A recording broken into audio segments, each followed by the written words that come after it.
começar, eu queria dar as boas-vindas a todos.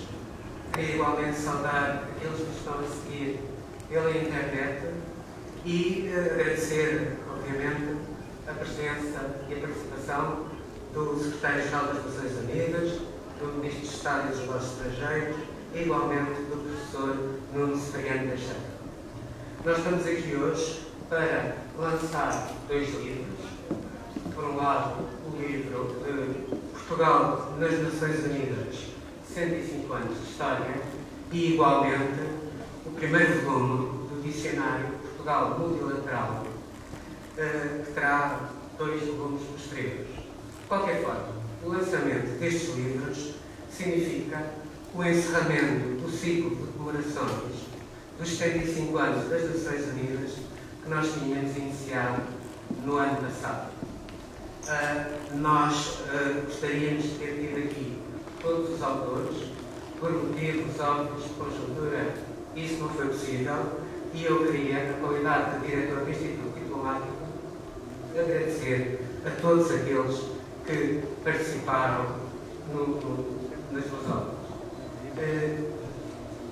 A cerimónia vai decorrer da seguinte forma.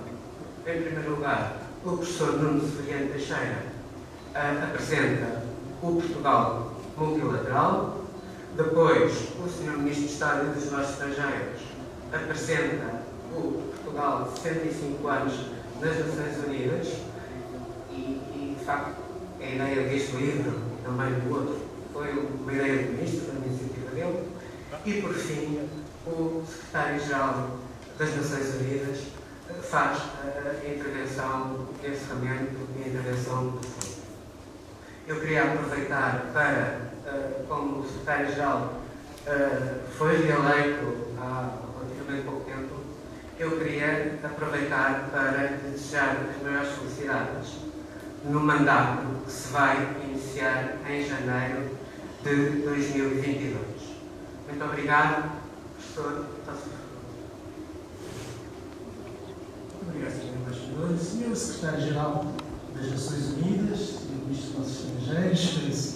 Embaixadores, caras amigas, caros amigos, duas palavras muito bem. Sr. Secretário-Geral das Nações Unidas, Sr. Ministro dos Negócios Estrangeiros, Srs. Embaixadores, caras amigas, caros amigos, duas palavras muito breves sobre o livro Portugal Multilateral que agora anunciamos e publicamos. A primeira palavra é, naturalmente, uma palavra de agradecimento. Em nome de Alice Cunha e em meu próprio nome, enquanto organizadores deste volume, agradecer àqueles que tornaram este volume possível. Em primeiro lugar, o Sr. Ministro dos Negócios Estrangeiros, o Sr. Augusto Santos Silva, que desde a primeira hora que deu esta ideia, a incentivou e a apoiou. Sem o apoio dele, isto não teria sido possível. Também a Fundação Luso-Americana, na pessoa da sua Presidente, a doutora Rita Fadden, que igualmente acolheu a ideia e a apoiou. O Instituto Diplomático, o Sr. Embaixador Freitas Ferraz, com quem sempre tivemos uma colaboração permanente, constante e solidária. Também quero agradecer em nome do nosso nome. Ao IPRI, o Instituto Português de Relações Internacionais, o Centro de Investigação onde o projeto se desenvolveu. E depois, obviamente, aos seus autores.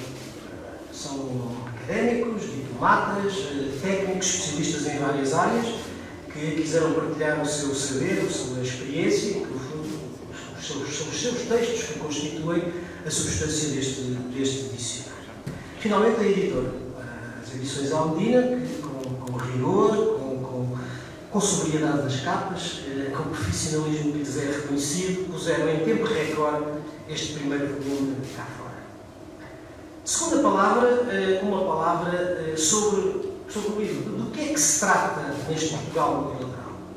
Trata-se basicamente do multilateralismo na política externa portuguesa e da presença de Portugal nas organizações multilaterais, naquelas que fez parte e de que continua ainda hoje a fazer parte. É uma história que já é longa, que vem desde o princípio do século XIX, a seguir à Conferência de Viena de 1815, ao Congresso de Viena de 1815, quando é instituído o primeiro sistema multilateral, vamos dizer assim, de diplomacia coerciva, em que a Santa Aliança, em primeiro lugar, depois a Quádrupla Aliança com a Inglaterra, estabelecem um sistema de controle, vamos assim dizer, do sistema internacional em que Portugal fica na área de influência inglesa e, portanto, sob tutela inglesa.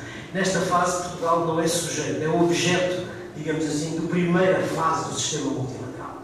Na segunda metade do século XIX, quando se institui ou começa a instituir o direito internacional e os primeiros mecanismos internacionais de resolução de conflitos, as mediações, as arbitragens, Portugal faz apelo a isso várias vezes quando tem diferentes coloniais, particularmente com a Inglaterra.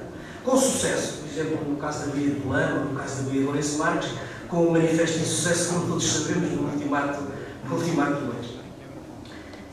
Portugal foi beligerante na Primeira Guerra e esteve com os aliados, esteve com os vencedores, apesar de destino interno, não é o caso, e, portanto, esteve presente no reordenamento do sistema internacional pós-Primeira Guerra, foi fundador da Sociedade das Nações e, nesse quadro, a República Portuguesa encontrou, ao lado daquilo que era o velho triângulo multilateral de Lisboa, Londres, Madrid, um espaço de atuação multilateral e explorou esse espaço na Sociedade das Nações, na área colonial, na área até financeira, até ao final da ditadura militar. Foi, portanto, eu diria, nesta fase, um multilateralismo efêmero, não durou mais de 10, 12 anos. Porquê? Porque o Estado Novo rompeu o assembleísmo internacional da Sociedade das Nações e regressou, Salazar regressa ao princípio tradicional, estrito, da relação bilateral entre Londres, Lisboa e Madrid, e todos sabemos, não vale a pena notá-lo, a aliança inglesa e o Pacto Ibérico foi a base da política externa, quer na Guerra Civil de Espanha, quer na Segunda Guerra. O segundo pós-guerra é interessante, que é quando se forma, se desenvolve o sistema multilateral, o sistema das Nações Unidas. Portugal tinha sido neutro e está completamente à margem do reordenamento da cena internacional. Fica fora das Nações Unidas, entra relutantemente e a contragosto na NATO, recusa toda e qualquer forma de participação de integração política, nas experiências europeias de integração política, embora participe nas experiências de cooperação económica no quadro europeu. Eu diria que é, até ao final do regime autoritário, um multilateralismo relutante, digamos quase que imposto, quase que por necessidade, mas relutante. Só a democracia muda isto.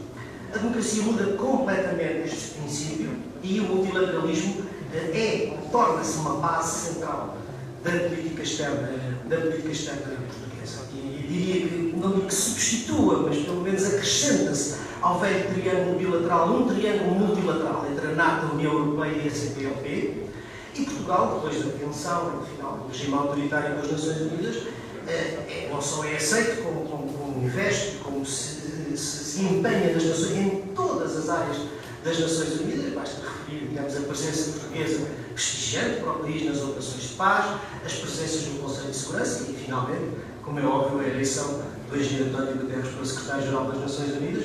O português ocupou o cargo, em toda a história de Portugal, o cargo internacional mais importante. Portanto, basicamente é disto que se trata. Trata-se do multilateralismo na política externa portuguesa e da presença de Portugal nas várias organizações internacionais, desde a primeira, fundada em 1865, de que Portugal foi fundador, a União Internacional das Telecomunicações, até aos dias de hoje. E, portanto, não quero mais tempo, quero apenas reiterar em nosso nome e meu os agradecimentos a todos os que tornaram este livro possível e esperar que ele possa ser útil, não só aos que estudam, aos académicos, mas também àqueles que fazem diariamente na diplomacia e nas várias áreas da vida internacional o sistema internacional multilateral. Muito obrigado.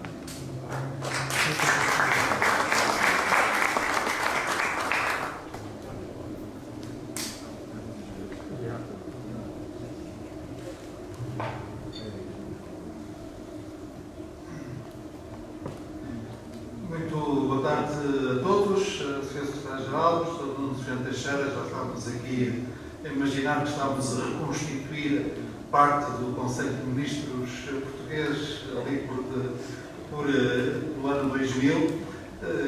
Sr. Secretário-Geral, Sra. Embaixadora do Instituto Diplomático, Sra. Embaixadora Colónia Patriota, é um gosto tê-lo connosco nesta circunstância, Professora Alice Cunha, minhas senhoras e meus senhores. Em primeiro lugar, deixem-me gastar 2 minutos só para enquadrar o lançamento destes 2 livros hoje no contexto das comemorações que realizamos entre ano passado e a presente data, comemorando o 75º aniversário das Nações Unidas e, ao mesmo tempo, o 65º aniversário da integração de Portugal na Organização das Nações Unidas. Nós procuramos que essas comemorações tivessem relevo, quer na nossa participação nas comemorações internacionais, designadamente no seu financiamento e designadamente na reunião de alto nível que assinalou o 75º aniversário da fundação das Nações Unidas, quer no plano interno. E no plano interno, com a devida comemoração institucional, que fizemos no passado dia 14 de dezembro no Parlamento Português, na presença do Presidente da República, o 14 de dezembro sendo 14 de dezembro de 2020, sendo exatamente o 65º aniversário da entrada de Portugal nas Nações Unidas, e portanto fizemos estas comemorações com o devido relevo institucional, mas também apostando em outras 2 dimensões que nos parecem tão ou mais importantes. A primeira dimensão é a dimensão da divulgação, da sensibilização pública, que se faz desde logo, todos nós o sabemos, e o António Guterres com especial significado, através da educação, através do trabalho com as crianças, os adolescentes e os jovens nas nossas escolas.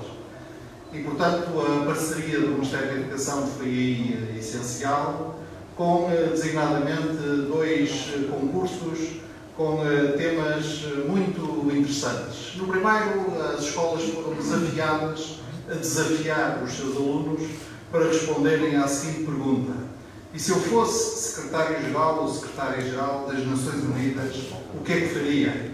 E as respostas são muito interessantes nas 10 escolas que participam nesta iniciativa, e ainda havemos de fazer o apuramento dessas respostas, porque esse exercício de crianças e adolescentes se imaginarem secretários-gerais das Nações Unidas, evidentemente supondo que aí teriam muito mais poder do que perceberiam que teriam se lessem a Carta das Nações Unidas, é muito interessante ver o que é que as crianças e os jovens pensam que poderiam interferir e que quereriam fazer se fossem por um dia secretários-gerais das Nações Unidas, pelo menos por um dia.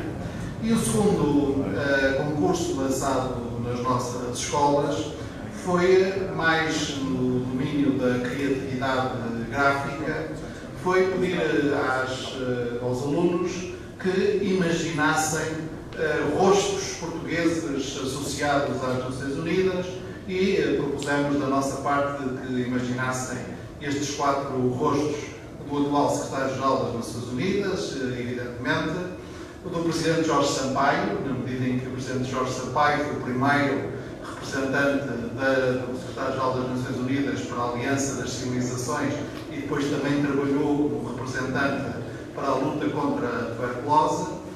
Diogo Freitas do Amaral, que foi o único português até ao momento que presidiu a Assembleia Geral das Nações Unidas, e também Maria de Lourdes Pinda Silva, que foi a coordenadora da Comissão das Nações Unidas População e Desenvolvimento e a coordenadora do relatório, ainda hoje tão importante, Cuidar do Futuro.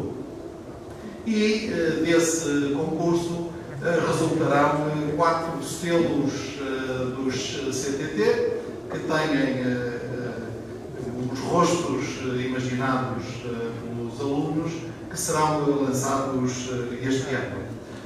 Depois, evidentemente, também contamos com a imprensa nacional, da edição da imprensa nacional de Casa da Moeda, da edição de uma moeda especificamente comemorativa desse 75º aniversário, e todas estas são atividades de sensibilização, de divulgação, de consciencialização pública sobre a importância das Nações Unidas e da nossa participação nelas.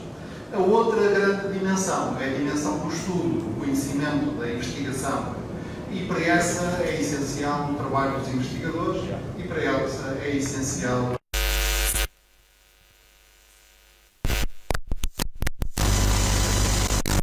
o resultado desse trabalho. Com o primeiro volume do dicionário que Alice Cunha e Nuno Severiano Teixeira coordenam sobre o Portugal multilateral e com a edição deste livro, organizado por José Freitas Ferraz e Raquel Duque, que dá conta exatamente dos 65 anos de participação, de integração de Portugal nas Nações Unidas. Portugal aderiu e entrou nas Nações Unidas por duas vezes. Da primeira vez, formalmente, em 1955, mas realmente na segunda vez, depois do 25 de Abril. É a transição para a democracia em Portugal que permite a Portugal, em primeiro lugar, publicar oficialmente pela primeira vez a Declaração Universal dos Direitos Humanos, que entre 46 e 78 nunca tinha sido objeto de uma publicação oficial do Estado português. Essa falha é reparada em 1978 e por esse ano, por lá perto, Portugal ratifica finalmente os dois pactos de 1966 dos direitos humanos, dos direitos civis e políticos, dos direitos económicos e sociais. E depois, logo em 79, dá-se a primeira participação de Portugal no Conselho de Segurança das Nações Unidas. E, portanto, nós podemos dizer que realmente, de corpo inteiro e de alma plena, Portugal entra no universo das Nações Unidas ao mesmo tempo que faz a sua transição democrática e em resultado da sua transição democrática. Essa história é contada e analisada neste livro, que depois analisa a nossa contribuição nos três grandes eixos que fazem o trabalho das Nações Unidas. O eixo da paz e segurança, o eixo do desenvolvimento e o eixo que os liga aos dois, o eixo dos direitos humanos. E, portanto, a parte considerável do livro é dedicada ao nosso contributo nestas três dimensões essenciais da atividade das Nações Unidas. Depois, e naturalmente, nós procuramos também valorizar a participação de Portugal no Conselho de Segurança, as três participações que contamos até agora, e contamos para isso não só com a autoria de investigadores, como de pessoas que foram protagonistas, quer nas campanhas para as eleições para o Conselho de Segurança, quer depois na participação no Conselho de Segurança enquanto embaixadores de Portugal.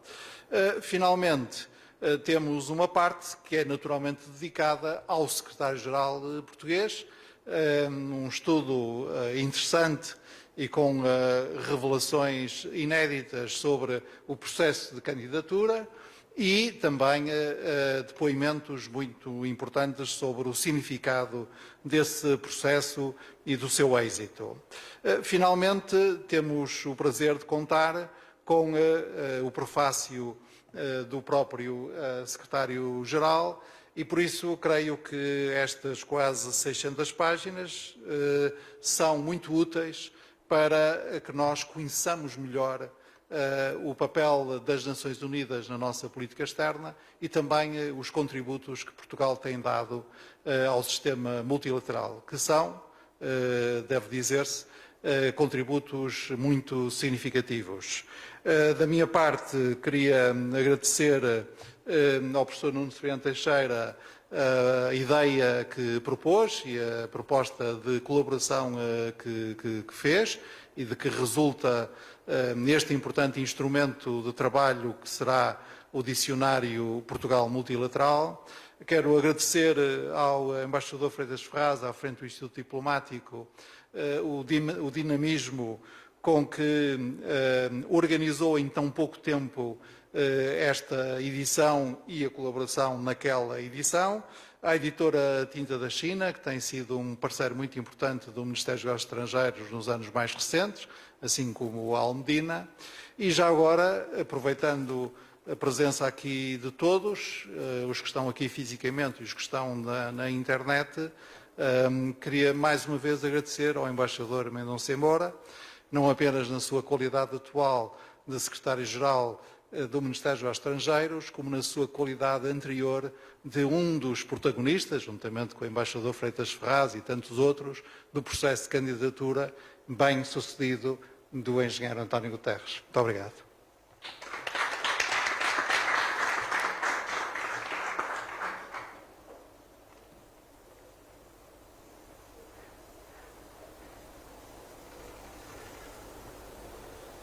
Senhor Ministro dos Negócios Estrangeiros, Senhor Embaixador António Patriota, Senhoras e Senhores Embaixadores, caras e caros amigos. É para mim um enorme prazer voltar ao Palácio das Necessidades e, sobretudo, voltar a esta sala, onde há um pouco menos de 5 anos tive a ocasião de manifestar o meu agradecimento pela confiança que na altura me foi demonstrada pelo Conselho de Segurança das Nações Unidas ao aceitar endossar a minha candidatura para a Assembleia Geral que me elegeu. E não posso deixar de recordar, o Sr. Ministro já o falou, os 2 principais arquitetos dessa candidatura. Aqui em Lisboa, o embaixador Freitas Ferraz, que proporcionou um apoio essencial e um apoio de que beneficiei enormemente, e o embaixador Mendonça Moura, em Nova Iorque, que protagonizou, porventura, aquilo que eu considero o mais eficaz exemplo de diplomacia que alguma vez eu tenha visto. E, naturalmente, criando uma dívida de gratidão que nunca mais poderei pagar. Não posso deixar também de agradecer muito as palavras tão amigas do embaixador António Patriota, referência fundamental da política externa brasileira, no livro, e dizer que é com imenso prazer que me junto a 2 membros do meu anterior governo. O Sr. Ministro dos Negócios Estrangeiros, eu tenho acompanhado a sua atividade, mas é bom ver que o professor Nuno Severino Teixeira, mesmo depois de ter deixado o governo, continua a fazer coisas interessantes e importantes. E, portanto, é com imenso gosto que aqui estou também associando-me ao lançamento do seu livro. Da relação entre Portugal e as Nações Unidas, eu tenho 2 memórias fundamentais. A primeira não é positiva, é uma memória da adolescência. Quando eu era adolescente e ouvia a RTP do tempo, que não tem nada a ver com a RTP de hoje, e ouvia os discursos dos membros do governo do tempo, só ouvia dizer mal das Nações Unidas. Isso é compreensível. Portugal tinha uma política colonial, como é sabido, essa política colonial foi continuamente condenada pelos órgãos das Nações Unidas e representou um problema central que tivemos para nos reconciliarmos com a nossa própria história. Felizmente que esse problema se resolveu com o 25 de Abril e que a partir daí as tensões e o relacionamento difícil entre as Nações Unidas e Portugal completamente desapareceram. E a segunda memória tem a ver com o papel das Nações Unidas para a autodeterminação e a independência do povo de Timor-Leste. Esse foi um eixo fundamental da diplomacia portuguesa durante décadas e é indiscutível que as Nações Unidas tiveram um papel muito importante e não posso deixar de recordar a missão das Nações Unidas em Timor-Leste e o Sérgio Vieira de Mello, personalidade extraordinária que infelizmente perdeu a vida por um ataque de terrorismo em Bagdade. Em segundo lugar, é bom não esquecer, o Conselho de Segurança do tempo decidiu apoiar uma intervenção internacional em Timor-Leste para garantir a proteção do povo de Timor-Leste em relação ao que poderia ter sido uma tragédia de dimensões incalculáveis. E por isso, essa segunda memória claramente se sobrepõe à primeira. Vivi com enorme intensidade pessoalmente esse momento e essa situação dramática e não posso deixar de recordar com gratidão o que foi o papel das Nações Unidas para criar as condições que permitiram ao povo de Timor-Leste ser hoje um povo independente, um país independente, com uma relação fraterna com Portugal, como todos sabemos. E queria também aproveitar esta ocasião para agradecer ao Sr. Ministro dos Negócios Estrangeiros e ao Governo Português o facto de terem, uma vez mais, indicado a minha candidatura para Secretário-Geral e o facto de ter merecido a confiança do Governo Português para esse efeito. É essa candidatura, aliás, que oficializou a possibilidade de eu fazer um segundo mandato e quero aqui exprimir a minha gratidão e dizer o quanto eu aprecio o que é hoje a excelência da relação entre Portugal e as Nações Unidas.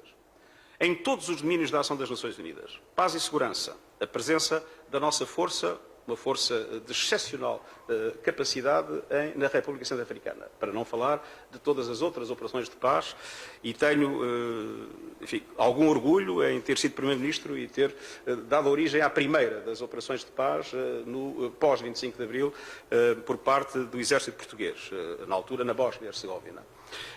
Mas contribuição no domínio do desenvolvimento inclusivo e sustentável. O governo português adotou a Agenda 2030 como uma agenda fundamental de prioridades para a própria política portuguesa de desenvolvimento e tem mantido uma ação extremamente importante na cooperação internacional para, sobretudo, permitir que o mundo em desenvolvimento também ele participe dos objetivos da Agenda 2030. E depois, em matéria de direitos humanos, Portugal tem, penso que todos o reconhecem, no domínio europeu, no domínio internacional, um comportamento em matéria de direitos humanos que é excepcionalmente positivo e que se compara favoravelmente com todas as outras situações que conheço, e isso é um fator hoje de prestígio e de influência de Portugal no contexto das nações. Essa relação exemplar entre as Nações Unidas e Portugal tem hoje um significado particular, porque, como se entende ao ver a publicação de um livro chamado Portugal Multilateral, quando enfrentamos os desafios que hoje enfrentamos, nunca o multilateralismo foi tão importante e tão necessário como hoje, e é reconfortante verificar que o governo português está na primeira linha dos que defenderam em momentos ainda mais difíceis do que hoje e dos que defendem hoje com clareza a necessidade de soluções de cooperação internacional e de soluções multilaterais para os dramáticos problemas que enfrentamos. E esses problemas decorrem imediatamente de um facto que muitas vezes não temos a humildade suficiente para reconhecer. É que as nossas sociedades e o planeta têm hoje enormes fragilidades. Enormes fragilidades que não podem ser facilmente superadas, mesmo com um desenvolvimento tecnológico que a todos nós espanta pelas enormes contribuições que tem dado e poderia dar ainda mais se fosse sempre bem orientado para o bem-estar e para o desenvolvimento das sociedades. Primeira fragilidade, um vírus pôs-nos de joelhos em todo o mundo. O vírus matou já quase 4 milhões de pessoas. Nos próximos dias vamos assistir a esse momento trágico, 4 milhões de pessoas mortas. E um vírus que destroçou economias, a norte e a sul, a este e a oeste. E a verdade é que a comunidade internacional não foi capaz de se unir em solidariedade para fazer face ao vírus. Houve avanços científicos extraordinários. O facto de ser produzido uma vacina em tempo recorde e de ela começar a ser fabricada em tempo recorde é notável e é um tributo à capacidade científica da humanidade, mas o que sobrou em capacidade científica faltou em solidariedade. E temos hoje uma situação trágica. Para dar um exemplo de números que encontrei há alguns dias, pode ser que entretanto tenham evoluído, mas apenas marginalmente. O número de doses disponíveis na União Europeia por 100 habitantes é 67,8. No continente africano, 1,8. Esta profunda injustiça em matéria de vacinação é não só uma tragédia para aqueles que não podem ser vacinados, porque não têm acesso a essa mesma vacinação, mas é um perigo para todos nós. Nós vemos o vírus multiplicar-se, nós vemos o vírus com mutações sucessivas, e as mutações seguem as leis de evolução de Darwin, o que quer dizer que o vírus pior é o que vai predominar, o vírus que se transmite mais rapidamente, e um dia, o vírus que pode ser resistente às vacinas. E esse dia será uma tragédia para todos, mesmo para aqueles que, por vezes, de uma forma muito egoísta, porque assambarcando vacinas, vacinaram as suas populações, esquecendo-se que, como tem sido dito e repetido, não estaremos todos bem se não estivermos, de facto, todos bem.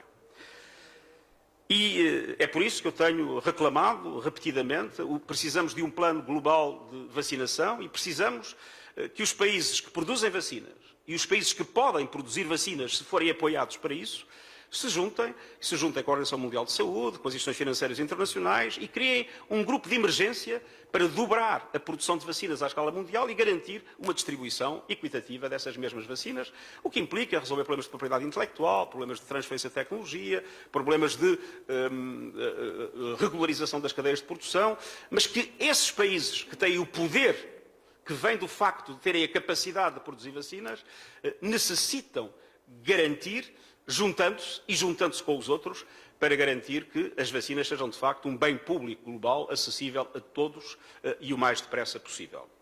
E depois a fragilidade da tripla crise, crise climática, crise de biodiversidade, crise de poluição. Todos temos consciência, porque a comunidade científica nos disse que as temperaturas não podem subir mais que 1,5 graus em relação aos valores pré-industriais, porque isso terá consequências devastadoras em relação ao planeta e em relação à vida de todos nós, e estamos já a 1,2. Estamos à beira do abismo, e quando se está à beira do abismo é preciso muito cuidado com o próximo passo, porque se for na má direção, caímos no abismo. E neste momento há movimentos muito importantes, vários países afirmaram o seu compromisso e Portugal esteve na primeira linha com emissões líquidas zero em 2050 para os gases de efeito estufa, com reduções drásticas das emissões durante a próxima década. Mas a verdade é que este ainda não é um movimento global e a razão porque este não é um movimento global, em minha opinião, é porque há uma falta de confiança entre os países mais desenvolvidos e as economias emergentes. E essa falta de confiança, em grande medida, é causada pelo facto dos países desenvolvidos não terem até hoje cumprido as promessas que fizeram em Paris, nomeadamente a promessa de 100 mil milhões de dólares mobilizados para apoio aos países em desenvolvimento, quer em matéria de mitigação, quer em matéria de adaptação, construindo uma resiliência das suas sociedades para resistir ao que é já um impacto devastador das alterações climáticas, sobretudo nos países em desenvolvimento, mas olhem para o Canadá e verifiquem que mesmo os países mais ricos começam a ter situações verdadeiramente dramáticas. E se alguma coisa é demonstrada por estes dois aspectos de fragilidade que mencionei, é que a comunidade internacional tem que agir conjuntamente e em solidariedade, e para isso necessita de instituições multilaterais. Eu diria necessita de instituições multilaterais ainda mais fortes do que as que temos hoje. Porque o nosso multilateralismo ainda é um multilateralismo largamente sem dentes. E às vezes, mesmo quando tem dentes, no caso do Conselho de Segurança, com pouca vontade de morder. E a verdade é que isso causa muitas limitações à nossa capacidade de fazer face de uma forma eficaz a estes desafios que põem em risco a vida das nossas sociedades e que põem em risco o próprio planeta. Precisamos de um multilateralismo mais em rede, articulando organizações globais, organizações regionais, Nações Unidas, instituições financeiras internacionais, que até hoje colaboram pela boa vontade dos seus dirigentes, mas é necessário criar mecanismos institucionais que reforcem essa colaboração e um multilateralismo mais inclusivo. Claro que as Nações Unidas são uma organização intergovernamental e devem continuar a sê-lo, mas hoje os governos representam apenas uma parte da iniciativa política e outras a nível global, e importa dar voz, e uma voz com influência nas decisões, às cidades, às regiões, à sociedade civil, ao setor privado, à juventude, também numa perspectiva de igualdade de género, que é indispensável, para que o multilateralismo possa representar o conjunto dos agentes dinamizadores da resolução dos grandes problemas mundiais. E é reconfortante verificar que Portugal também, em relação a essa perspectiva renovadora do multilateralismo, está na primeira linha e quero uma vez mais manifestar a minha gratidão e o meu apreço pelo que tem sido o forte compromisso do governo português com as Nações Unidas e com o multilateralismo. Muito obrigado.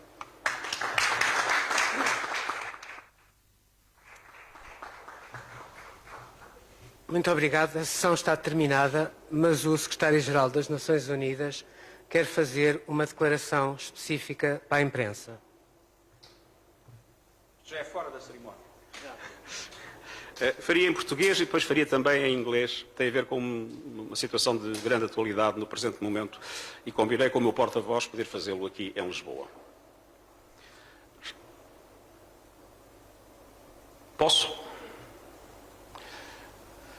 Estou profundamente preocupado com a situação em Tigray.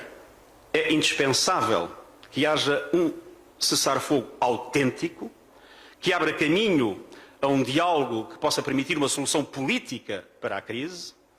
É essencial reconhecer também que a presença de forças estrangeiras é hoje um fator que agrava os riscos de confrontação e há que reafirmar o princípio de que o acesso humanitário a todo o território tem que ser garantido sem qualquer obstáculo e que é inaceitável a destruição de infraestruturas civis.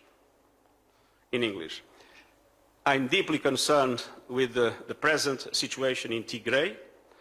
It is essential to have a real ceasefire and the real ceasefire paving the way for a dialogue able to bring a political solution to Tigray.